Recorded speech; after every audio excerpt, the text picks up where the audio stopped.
Queremos determinar el dominio de las siguientes funciones racionales. Para determinar el dominio de una función racional, queremos encontrar los x valores que debemos excluir del dominio, y desde que una barra de fracciones representa la división y sabemos que la división por 0 no está definida, para encontrar el dominio de la función racional, queremos configurar el denominador igual a 0, y resolver para x. Esto nos dirá cuáles son los valores que debemos excluir del dominio. Entonces, para nuestra primera función, queremos configurar 2x, 5 igual 0 y resolver para x.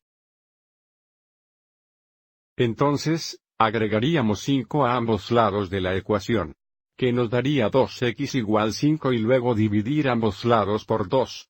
Entonces, esto nos dice que x igual 5 1 2, sería que el denominador es igual a 0, por lo que debemos excluir 5 1 2 del dominio.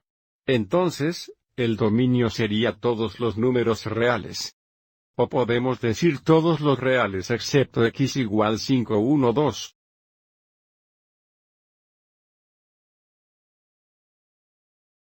Entonces, si fuéramos a graficar el dominio, graficaríamos una línea numérica, parcela 5 1 2. Excluiremos este valor. Entonces, tendríamos un punto abierto aquí y luego habríamos cubiertos cualquier otro número real. Entonces, habíamos sombreado a la derecha y a la izquierda. Así que, si queremos expresar esta notación de intervalo, usted se aproximará el infinito positivo a la derecha, infinito negativo a la izquierda. Así que, usando la notación de intervalo, tenemos el intervalo desde el infinito negativo a 5 1 2. Unión 5 1 2 al infinito positivo. Entonces, aquí expresamos un dominio en palabras.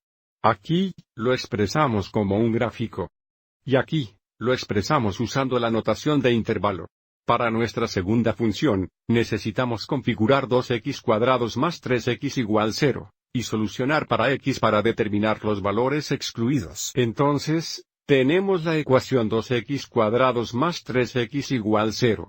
El primer paso para factorizar es factorar el mayor factor común, que es x. Así que, tengo x la cantidad 2x más 3 igual 0. Así que, x igual 0 de este primer factor o 2x más 3 igual 0. Aquí, resultaríamos 3 y dividir por 2. Entonces, tenemos x igual menos 3 1 2. Por lo tanto, debemos excluir 0 y menos 3 1 2 del dominio. Entonces, el dominio sería todos los números reales. Podemos abreviar números reales al usar este símbolo aquí, es como una R de dos piernas, excepto x igual menos 3 1 2 y 0.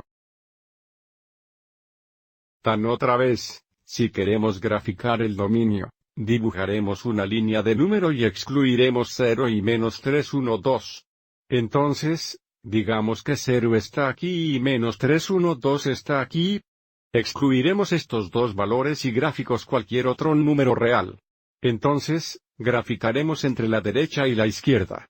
Por lo tanto, si queremos expresar esta nota de intervalo, esto sería infinito negativo, esto sería infinito positivo. Entonces, tenemos de infinito negativo a menos 3 1 2 unión de menos 3 1 2 a 0, unión de 0 a infinito.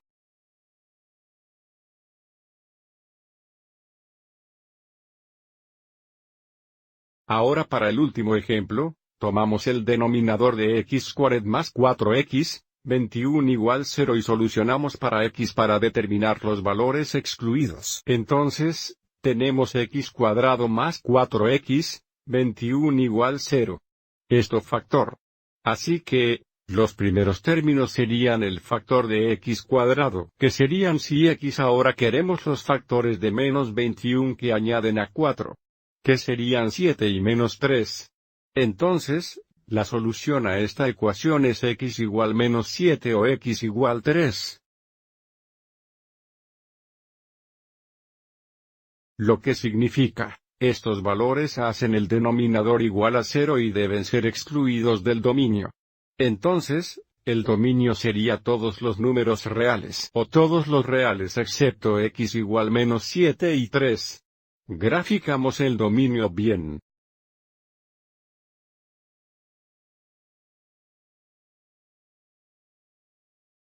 Por lo tanto, parcelaría menos 7, 3, excluirá estos valores con puntos abiertos y gráfico cualquier otro número real. Entonces, graficaríamos en el medio, a la derecha y a la izquierda. Entonces, utilizando la notación de intervalo, a la izquierda, tendríamos el intervalo de infinito negativo a menos 7, unión menos 7 a 3, unión 3 al infinito. Ahora, hay una cosa más que me gustaría mencionar: a veces simplificarán funciones racionales, porque tienen factores comunes entre los numeradores y los denominadores, pero no queremos simplificarlos antes de determinar el dominio y la gama. Lo que quiero decir es eso: si miras a g of x, podríamos escribir esto como g de x igual el numerador de x, y el denominador en forma factorizada sería xx la cantidad 2x más 3. Por lo tanto, no queremos simplificar este factor común de x porque entonces no excluiremos 0 del dominio. Entonces, este factor común produce un agujero en la función, mientras que el 0 de este factor produce un asintoto vertical para afectar el gráfico, pero necesitamos todos los factores del denominador para determinar el dominio. ¿De acuerdo? Espero que encuentres esto útil.